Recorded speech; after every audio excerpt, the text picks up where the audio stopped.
2 hours ago, I had the privilege of attending a brief ceremony at the White House where President Coolidge made what I consider to be one of the key appointments of his administration. Without further ado, I give you a young man whose integrity, zeal, and sense of morality knows no bounds. The new director of the Bureau of Investigation, Mr. John Edgar Hoover.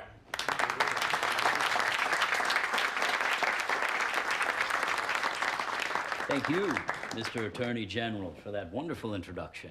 And thank you all for being here. Secretary Mellon, it is truly my honor. Many of us in this room have known and worked with each other for years. Heck, Jim Tolliver and I attended law school together. Those of you who know me know I won't stand for corruption. Those of you who don't, well, you'll soon find out. The previous administration was lax, shall we say, in its prosecution of criminals, both within as well as outside the government. I stand before you vowing that will change. Just recently, after extensive investigative work on my part, I came to a realization that a nationwide criminal conspiracy was at work.